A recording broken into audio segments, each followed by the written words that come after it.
I love Anchor, and I'm convinced you will too. Anchor is the easiest way to make a podcast, and it's free. And that's a good thing. And you know what? Anchor will distribute your podcast to the right kinds of places, Spotify, Apple. And this is just a great thing. If you want to get started in podcasting and get yourself out there, what you want to do is download the free Anchor app or go to anchor.fm to get started. Well, it's the balance of something that's a very difficult choice. Like, how many deaths and how much suffering are you willing to accept to get back to what you want to be some form of normality sooner rather than later? It's something that people feel very differently about it.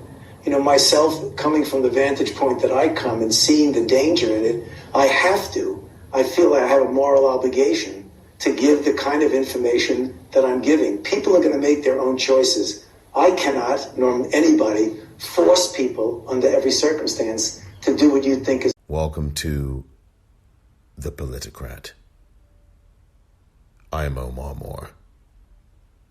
It is Tuesday, May the 5th, 2020. And here we are, another day. I hope you are well and doing the best you can under these adverse circumstances.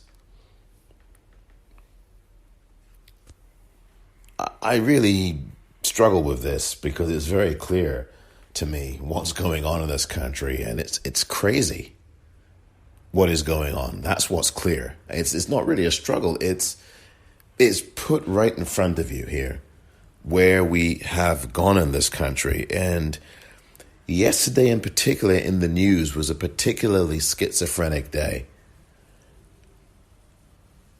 The news media, corporate news media in particular, was throwing out so many mixed messages, or at least they were reporting on them. And it was quite incredible. Again, an argument for not wanting to or not watching the corporate news media, because you got very little information and you got a lot of confusion and fear, quite frankly. There was some information. Not saying that there was none, but you didn't get the information I think you should have received. And I'm going to fill in some of those gaps on this episode. That's the purpose of today's episode.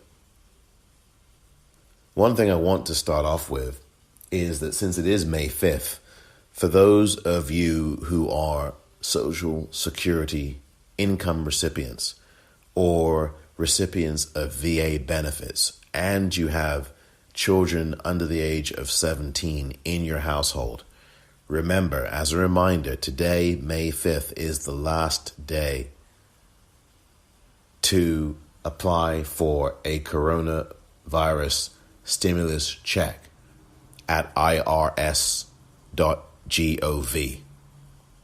Very important. I did a show episode on this on Sunday, and I walked people through how to apply. Those of you on SSI and VA benefits or VA benefits who also have a under 17-year-old in your household living with you, you will definitely want to go to irs.gov. If you have a website, rather access to the web, access to online, access to internet, you will want to do that no later than today. And if someone listening to this on May 5th, 2020 knows of somebody who this applies to, who has SSI or VA benefits and has a under 17-year-old in their home, you will want to communicate with that person today, May 5th, 2020, and let them know that they must get online to irs.gov to apply for the stimulus check, because if they don't do that on May 5th, 2020, after that, they will not be able to, and therefore they will not get a coronavirus stimulus check. That only applies to people who have SSI benefits or VA benefits and a 16-year-old or younger in their home. Very, very important that that information gets passed around. As I said, I did an episode on that on Sunday, and in that episode, which you can find at the Politicrat on wherever you get your podcasts, I laid out clearly in a load of steps that I went through how to apply. So this is the last day to do that. If you're listening to this after May the 5th, 2020, then unfortunately, you will not be able to get a check if you satisfy the criteria of being an SSI beneficiary or VA benefits person and have a 16-year-old or younger in your home. Just to let you know that. So that's one piece of information. A couple of other pieces of information. Yesterday, the U.S. Supreme Court held their first ever live oral argument. Streamed it on the web, I believe they did, and they certainly streamed it or had it on C-SPAN television.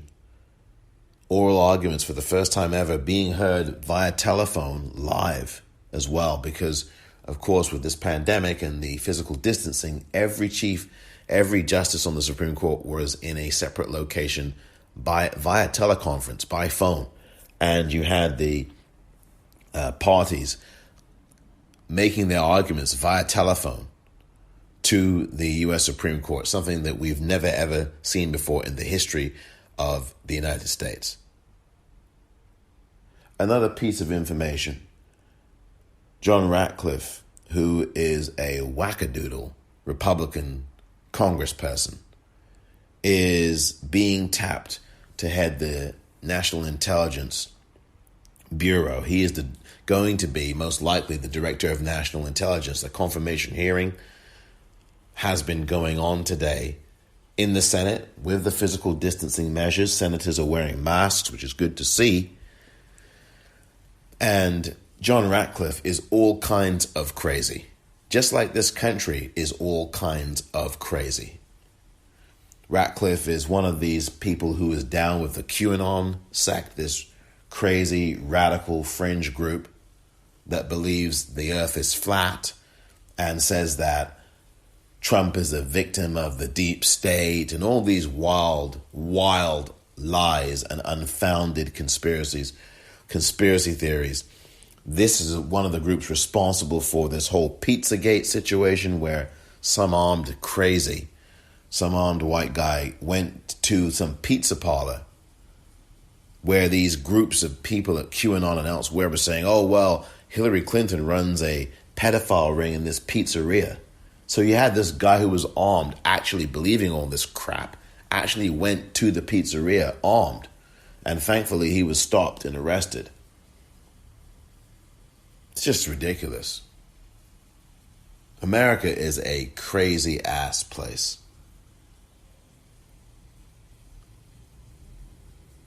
American exceptionalism is dead. Unless, in your view, American exceptionalism means 70,000 people dead.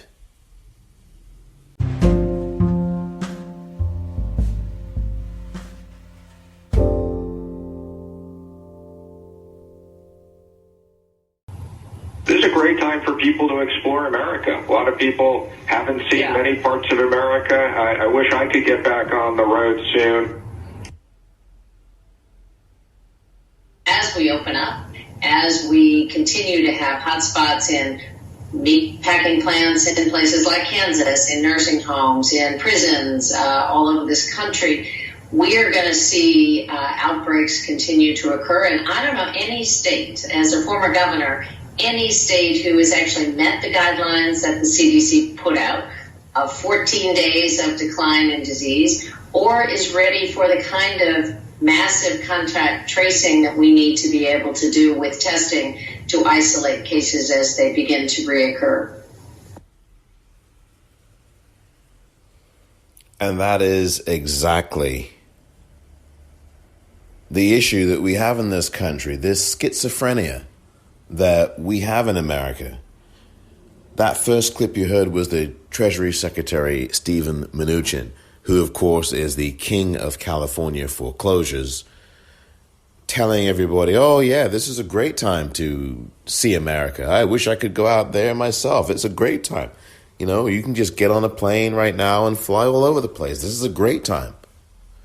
It's a great time, he says. And then, of course, you've got airlines that are going under. You've got airlines who are still with us saying, you know what? You have to wear a mask if you get on this plane. You're not going to be allowed on. Then you have a situation in Michigan where in Flint, Michigan specifically, somebody actually killed a security guard who had the temerity to tell a child or tell the mother of a child, hey, look, you know, your daughter needs to wear a mask to come into this supermarket.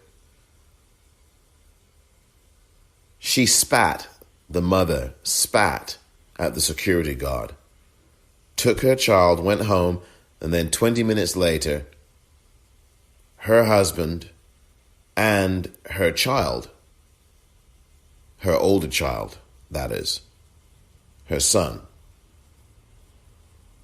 came back to the supermarket, came back to the store, and her son shot this security guard dead.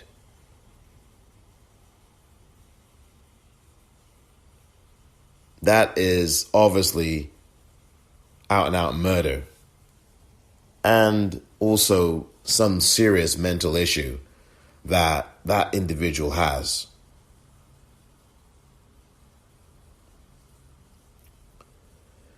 The woman is in custody, but apparently the husband and her son are still at large, and hopefully they have been picked up by police somewhere and arrested. So you've got that craziness. Someone loses their life because they're trying to protect other people's lives, including the life of the child that he was telling the mother of that she needs to wear a mask. We've seen instances of kids, 5-month-olds, 5-year-olds, 2-month-olds, newborns, dying from coronavirus, and all that security guard was trying to do was to help save a life. And for that simple thing, someone felt the need to end his life. So you have that spectrum, that view in that side, on that side of the street.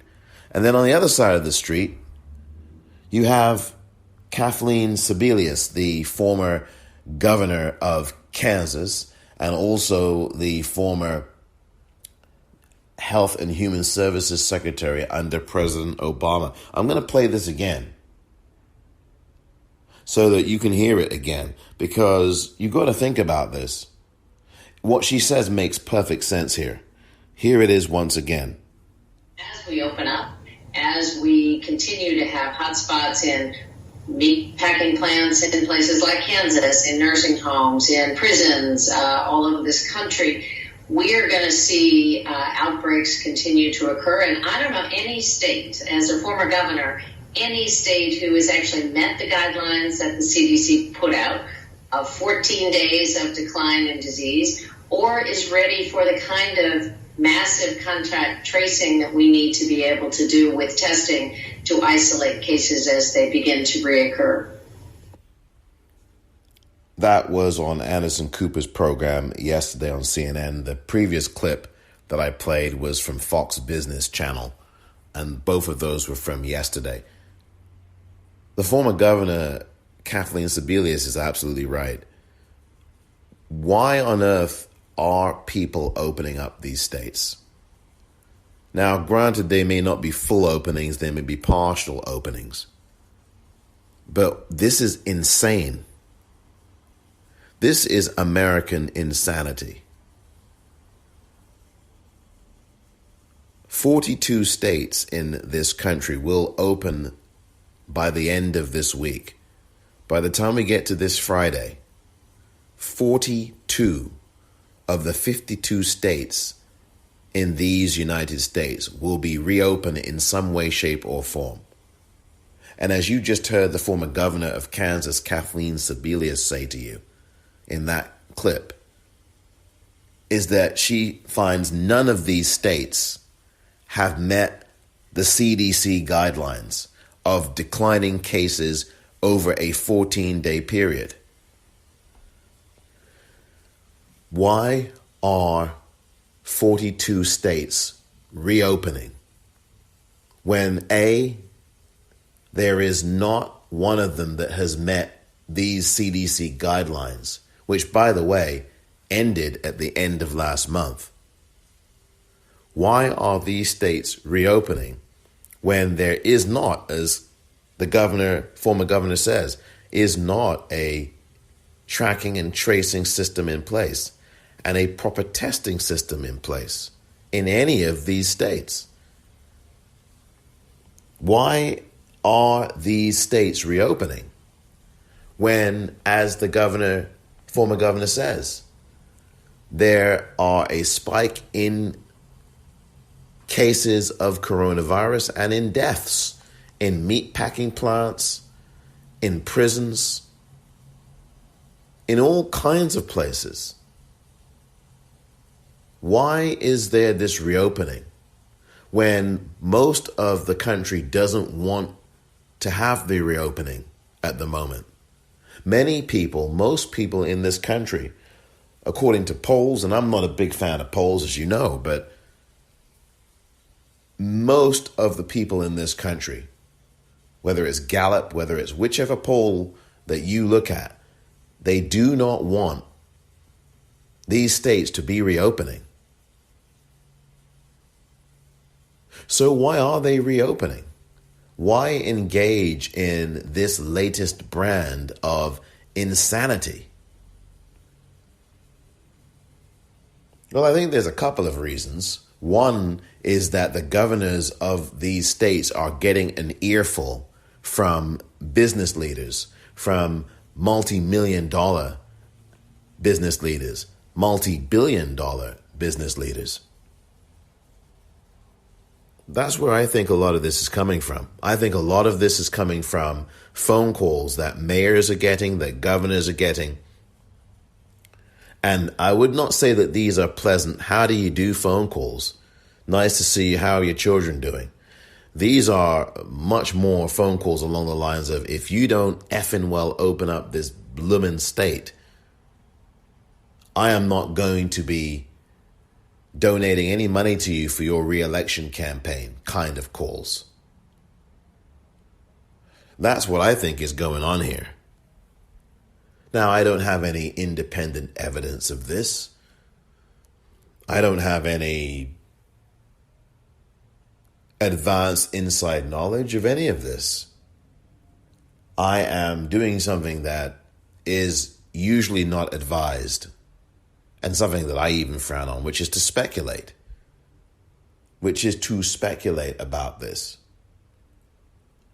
Why else would governors of 42 states all of a sudden start to reopen these states when each of these states, in fact, every state in the country, has failed miserably in satisfying even the lax guidelines? These are very lax guidelines from the CDC.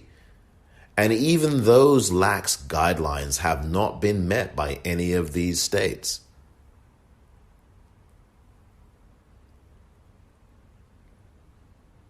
Just because there may be a plateau or a flattening of the curve in numerous states, that doesn't mean that because you've achieved that, you should automatically now all just rush back to try to open your states again.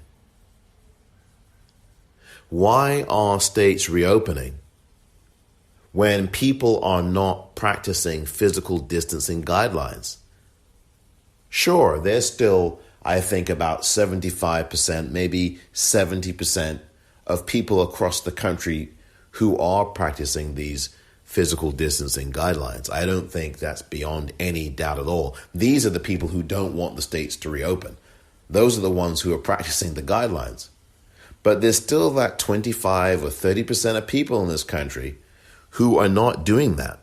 They're not practicing these physical distancing guidelines. As a matter of fact, Miami Beach closed its beach again because there were over 8,000 citations by officers of people who violated the guidelines of physical distancing or failing to wear a mask. This is in Florida. People are not going to police themselves. And what I am seeing from what I'm looking at in news bulletins and what I just said is something that's been reported in the Miami Herald. It's been reported on CNN. You can check out the video for it. You can check out the story in the Miami Herald. People cannot be trusted to police themselves. And what I think you're seeing also is this libertarianism. Well, you know what? We should be able to do what we want. I've talked about this before. I'm not going to go into it again here. I've talked about it in previous episodes where there's been a lack of sacrifice, where people have sacrificed, but there's this loud minority of people who just will not do it, just do not want to sacrifice. And I think what is particularly alarming is you've got some of these news media reports saying that there's coronavirus fatigue. I mean, I don't think it's a case of there being fatigue.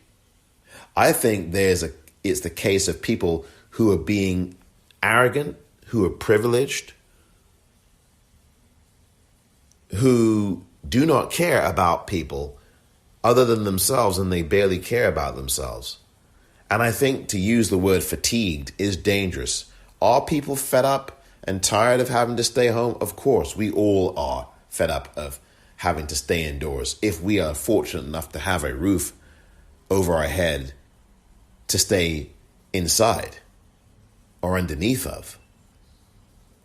But I think that this oversimplification of, oh, we're fatigued, I think is not accurate. Because if you look at the trends in the country, most people, as I said, do not want to reopen so quickly. So this idea that there's fatigue going on is not exactly true. And again, I think a lot of this is due to phone calls that these governors are getting from business leaders, very angry business leaders and billionaires who are probably saying, look, if you don't start to open up this state, you're not going to be getting any money from me for your re-election campaign. Now, that might sound awfully cynical coming from me, or not. But I do think there's some truth to that, probably. Another thing I want to say briefly here is it's interesting, these protests, and I put that word protests in air quotes because these aren't protests. These are shows of force by white racists who are really looking to build their white racist movements and their white terrorist movements. That is what these so-called protesters are about. When you are protesting to reopen a state, you do not need guns. And I said this the other day in a previous episode. You do not need guns. You do not need nooses. You do not need swastikas.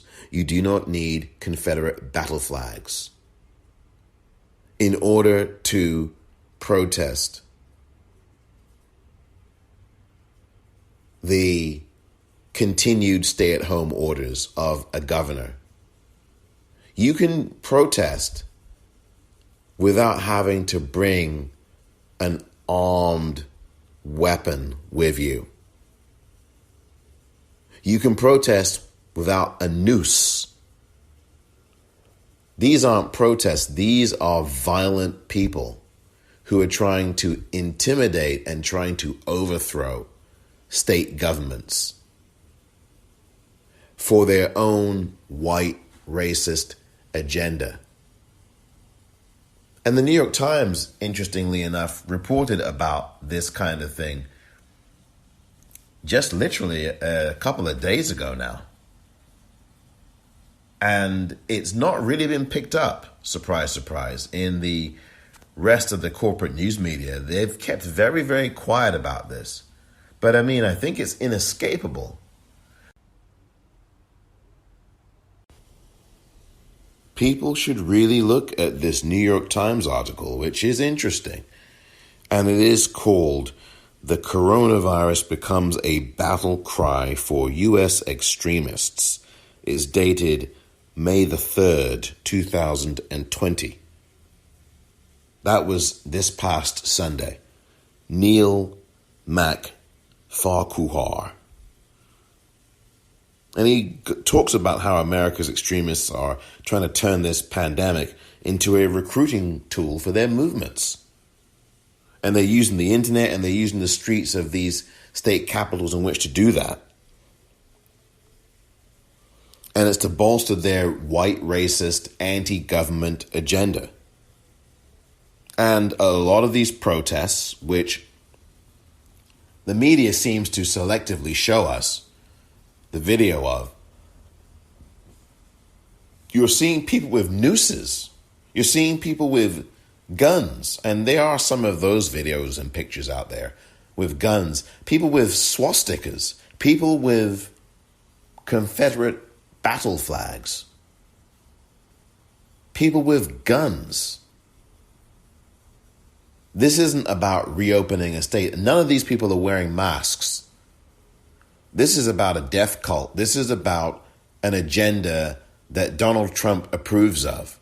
And that's what makes this particularly dangerous. We are at a very vulnerable moment in this country. We have a white racist in the White House who has talked about Nazis as being very fine people. Charlottesville 2017. He used language similar to that about some of these so-called protesters in Michigan and elsewhere.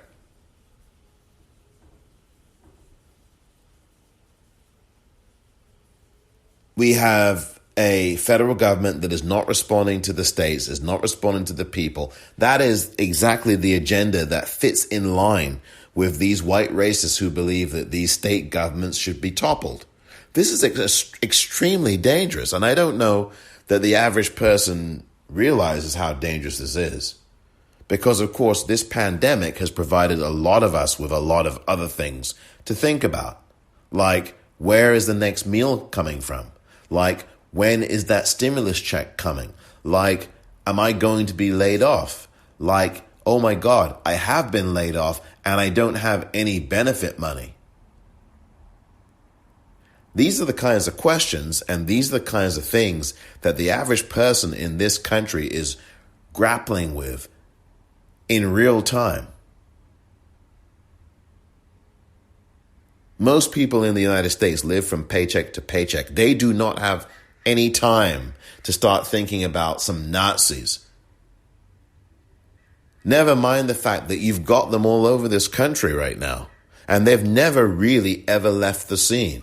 There was a 1930s documentary about this, or rather a documentary in the last couple of years about the 1930s or the 1920s at Madison Square Garden, where you had a bunch of Nazis fill Madison Square Garden to the brim with a Nazi rally. And now you've got people in places like Santee, California, which is just a little ways away from San Diego, California. And Santee has been known for years as a hotbed of white racists and Klan members.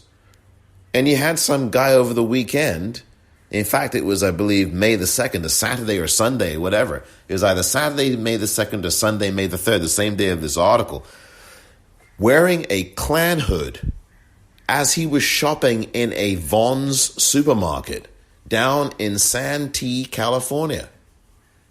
I'm not making that up. I've tweeted one of the pictures of it, and you can find it on various Twitter accounts and other places. It's not a doctored photo. It is not a manufactured photo by any stretch.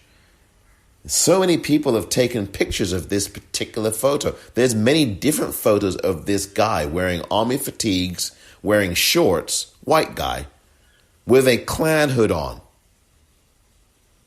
In a public place, in a supermarket.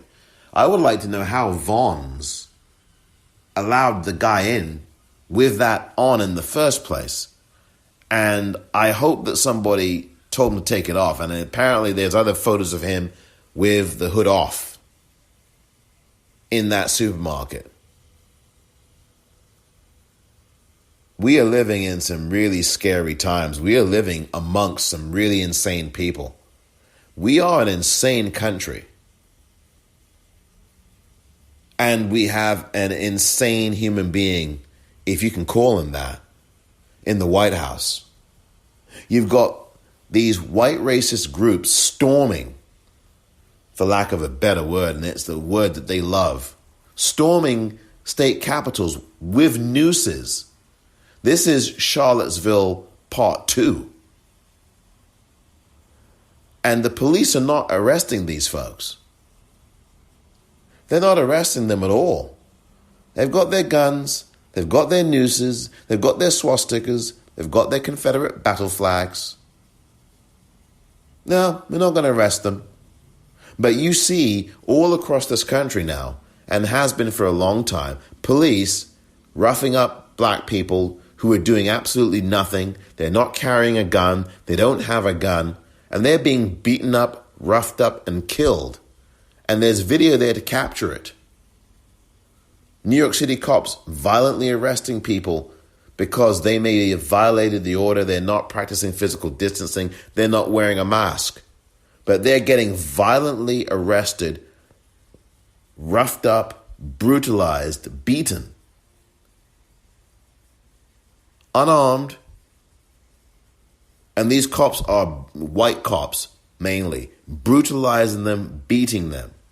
You've got 6-year-old boys on New York City subways selling candy. Oh no, we're going to pull him off the train and we're going to empty his pockets, throw the candy all over the floor, and we're going to have 8 NYPD cops surrounding him. 6-year-old boy trying to make some cash in these troubled times. 14-year-old boy, black. Again, all of these are black boys. Rancho Cordova, California, just last week or so, white cop again, white male cop, roughs him up, beats him up, puts his hand on his neck, crushes his neck, beats him, punches him. For no reason. Oh, well, maybe he had some cigarettes, or maybe he did. He's not armed. He's not posing a threat. And he gets beaten up, and it's all on video. Oh, but those white racists with guns and nooses and swastikas and Confederate battle flags, they've got their guns waving around. Oh, no, nothing to see here.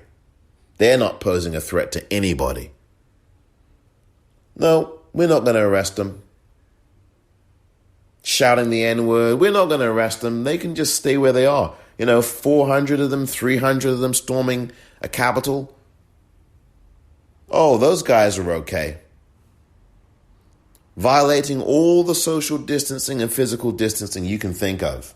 Not to worry. None of them are wearing a mask. Oh, not to worry.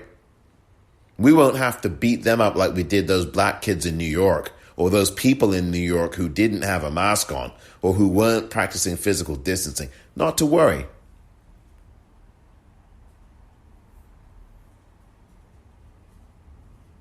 You know what? I think that American exceptionalism has lost its marbles.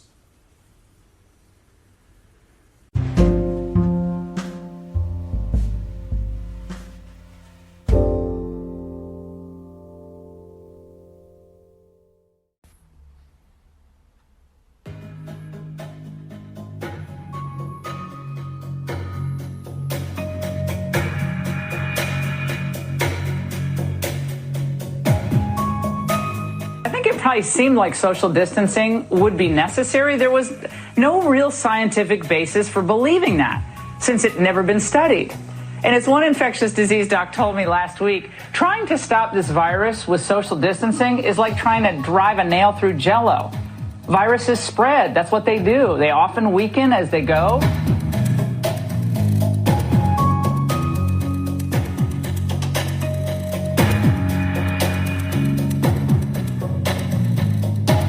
Social distancing will be with us through the summer to really ensure that we protect one another as we move through these phases.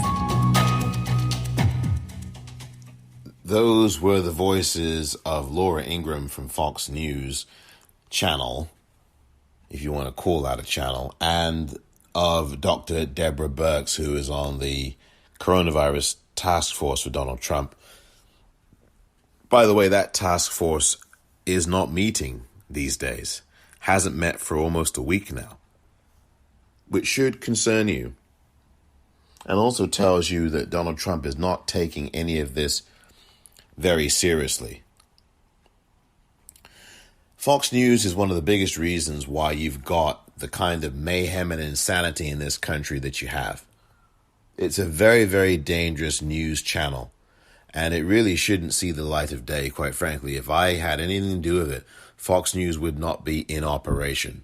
There have been so many investigative reporters, including Jane Mayer, who did a story in 2019 in the New Yorker magazine about the Fox News White House. You can look that up. Her last name is Mayer.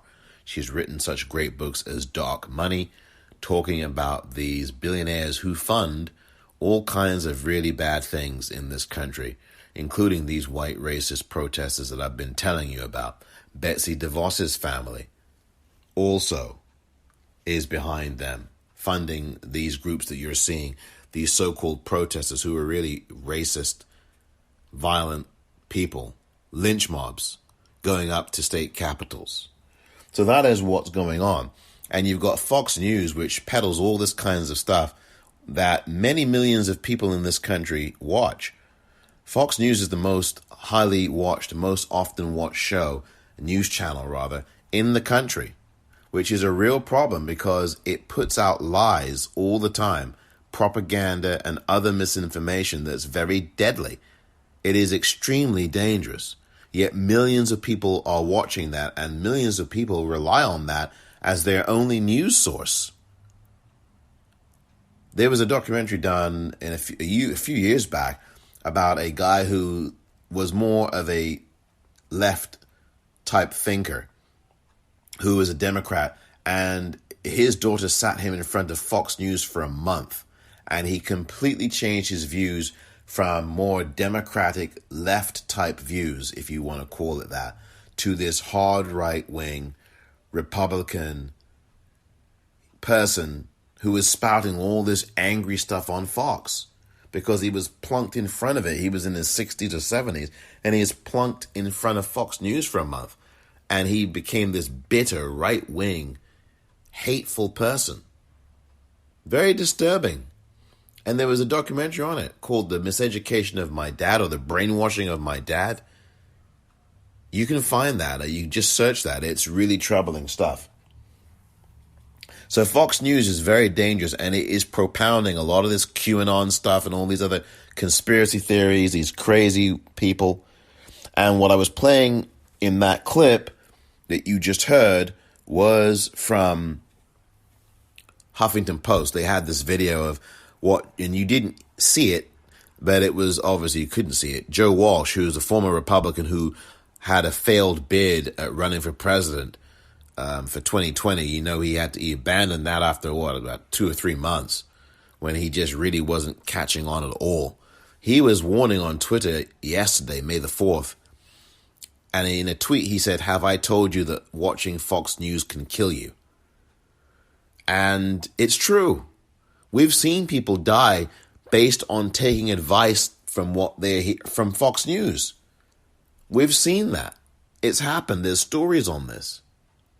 We've seen someone in Arizona, where Donald Trump is today, visiting, who had died in Phoenix, Arizona, by listening to one of his campaign rally briefings saying to drink or to consume or take hydroxychloroquine. And as a result, this one guy in Phoenix, Arizona, took some fish tank cleaner that had this drug hydroxychloroquine in it and consumed it and died. And his wife is in the ICU right now. And not to mention, of course, Trump saying, well, yeah, you should inject disinfectant into you. And maybe drink some bleach too while you're at it. I mean, this is just so dangerous. And then you've got hundreds of people in Kansas, hundreds of people in Maryland, and other people in New York calling into these hotlines asking, is that a good idea? Should we be drinking bleach? Should we be injecting ourselves with disinfectant? There's still lots of people in this country who are susceptible to this kind of insanity and dangerous thinking. Dangerous things from Trump that can get you killed. This is really troubling stuff. So the media is also, especially Fox really is the sole place where this happens, where you've got these blanket lies all the time. Fox News is a very dangerous, deadly place. And Fox News literally can get you killed. These were the same people who were going on about, well, this virus isn't a big deal. This is a hoax. It's just the flu. And we have, of course, seen that debunked repeatedly over the last 2 or 3 months. And you had Sean Hannity telling you, oh, it's no big deal. Then he changed his tune in March. You had Trish Regan on Fox Business or Fox Nation saying this is just an attempt to take down Trump. She got fired when, of course, it was very, very clear this was not ever an attempt to take down anybody, but every American in this country, 70,000 of whom are now dead because of this coronavirus and because of Trump not doing anything to try to reduce the spread of this virus since he had known about it in November of last year. That's something you won't hear on Fox News. Oh, because that's the truth, which Fox News does not broadcast, ever, ever. Try never. So that clip with Laura Ingraham that you heard there talking about, well, social distancing doesn't work, is bogus. It's garbage. Social distancing is working. Physical distancing is working. It's the very reason why these cases in some of these states have been reduced, why you're seeing less cases, because people are engaging in staying 6 feet away and staying at home and wearing masks.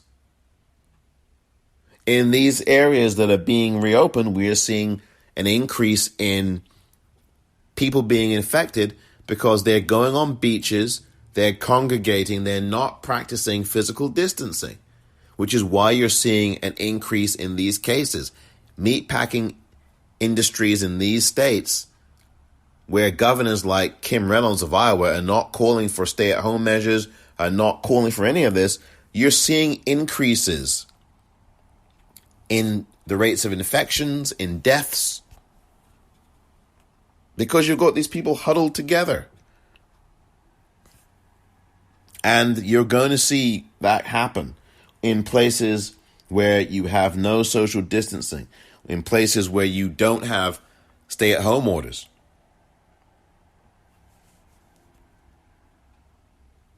It's very, very dangerous stuff. When I return, one last thing that's also dangerous, and then what we have to do in response.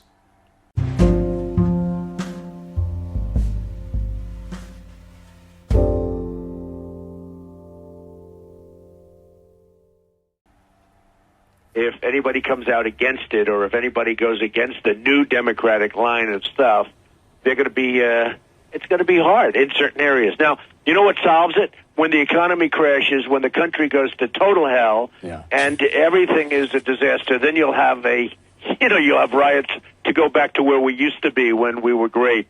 But the fact is that it's not easy on Republicans, because you have a lot of people that like their lives right now without working. Donald, That was Donald Trump in 2014. When the country goes to total hell, then you'll have riots to go back to where we used to be when we were great. That's what he said on Fox and Friends, Fox News, which I've been talking about here. He said that in 2014, just a year before he would start his run for the White House. And what was he doing in 2015 when he started his run? Blaming Mexican people, calling them rapists. Donald Trump and his racism. That's how he started his campaign. And then, of course, the violent rallies. Donald Trump is courting the people who are showing up with nooses, showing up with swastikas, showing up with Confederate battle flags and guns. You had a guy in Colorado arrested for having pipe bombs. The FBI arrested him the other day. He was planning to have a so-called protest and use bombs. Now, surely that is not going to reopen a state. So that is the problem that we have in this country. Donald Trump aiding and abetting these Charlottesville terrorists from 2017, fomenting this violence in his rallies where he was telling people to knock the crap out of them. You've got these racists and extremists, these white people, mostly white men, committing acts of murder, of terrorism all over the world, and in their manifestos saying, well, Donald Trump inspired me to do it. People with pipe bombs, the guy in Florida who was arrested, he was giving pipe bombs and mailing them to Bill Clinton and to the Clintons and to all these other people, Maxine Waters, all these people around the country. And his van was plastered with Trump material on it. This was in 2018. Articles have been done about the numbers of white men in particular and other people all over the country who committed acts of violence in Trump's name. This is where we are in this country. It's a very dangerous place to be in. And these groups using a pandemic, and you heard the words of Donald Trump right there on Fox in 2014, the year before he launched his run for the White House. The country's gonna go to total hell. Well, where's America right now? 30 million people out of work. What could possibly go wrong? Long food bank lines. People in their cars waiting for hours to get food. Food shortages. Food banks not being able to keep up with the demand. What could possibly go wrong? An economy that is tanking. A depression that is happening. A second Republican Great Depression is happening right now. I talked about it yesterday, in the episode yesterday. What could possibly go wrong? And then you've got this quote, and you heard it, from 2014. Then you'll have riots to go back to where we used to be when we were great. That is his Make America Great Again. That is his strategy to destroy the country and to make it white. Never mind the fact that it's already a country that's dominated by white men and the institutionalized racism that continues to pervade and the patriarchy that is decidedly anti-female. Never mind all that. He wants to make America great by destroying it. This isn't Make America Great Again, it's Make America Dead. And it's mad. Just like the acronym. That speech that he gave in his inauguration. This is going to be the end of American carnage. It will end right now. And of course, it's the opposite. 70,000 people in America dead because Donald Trump refused to act. He was being warned in November. He was being warned by the intelligence agencies in November and before that. He was being warned about this in November, in December, in January, into February. And it wasn't until March, the middle of March, that he announced that he was going to start doing things. And he didn't really do anything. He never closed the country down. He never ordered any national order to do that. He said it was a national state of a national emergency, but he didn't prescribe anything. He didn't say we've got to close this and close that. He didn't. He never did. The governors of the states did that. They have the authority to, but he never recommended anything to close. He never wanted testing. And that's why we need the education to tell people this for November. And I know that November is not on people's minds right now, for most people. But this is what needs to be told to people. This guy is all about violence. He's all about wanting people to fight each other, whether it's setting the states, governors and the states against each other when they're bidding for PPE and all other kinds of protections for the front line healthcare workers and others, whether it is getting states to open up again where only some states can and some can't. That's discriminatory because there are going to be people in states who aren't able to go out and find work or go back to work, and their benefits will be taken from them, as Governor Kim Reynolds of Iowa said, because they're going to consider you a voluntary quit, meaning that because you are afraid to die, because you are afraid you're going to infect yourself or your family if you go back to work, she calls you a voluntary quitter. This is all part of this really disturbing death cult that is going on in this country called the United States of America. We are in very dangerous hands right now. We are in a very, very sensitive, fragile, vulnerable moment. And I think the way that we deal with all of this is to educate ourselves, to wear masks as well, to safeguard ourselves, to be aware, to meditate, to practice self-care, and to connect with our loved ones and friends and family. Very, very important. And as long as you keep wearing gloves and masks, and if you don't have a mask, some kind of face covering, I think that you will find yourself in a better position. Wash your hands, for goodness sakes, please, with cloths, with obviously, and wipe them with a towel. But wash your hands with soap and water. If you are going grocery shopping, make sure that you clean your groceries. And by that I mean use soap and water to wipe down the bags. To wipe down the bags or the containers or the plastic bags or the plastic that your foods are in. The packaging that your foods are in. Very, very important. And make sure that you're wearing gloves when you do that. If you can do that, if you don't have any special gloves or any kinds of gloves, then if you've got gloves of your own, try to do that. And if you can't do that, make sure, for goodness sakes, that you wash your hands after you've wiped down your groceries. And it doesn't have to be with wipes. You can wipe down the groceries with soap and water and a cloth. This is how we have to do this. We have to educate ourselves. We have to look at the strategies we need to employ. A lot of people aren't able to save up 6 months of savings. So whatever you can do, save up a month if you can. Reorder your financial priorities if you can. These are very difficult times, and with people not getting unemployment checks because they've been laid off, because the infrastructure is not there, because people can't handle it, with people not getting their stimulus checks. These are very difficult times, and there's going to be some unrest. And Donald Trump wants that. Because in chaos, people steal, like these corporations who stole from mom and pop stores.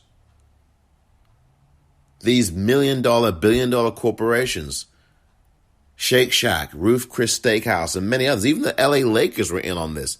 All three of them have since returned the monies under pressure and shame by many people. They were forced to return the monies.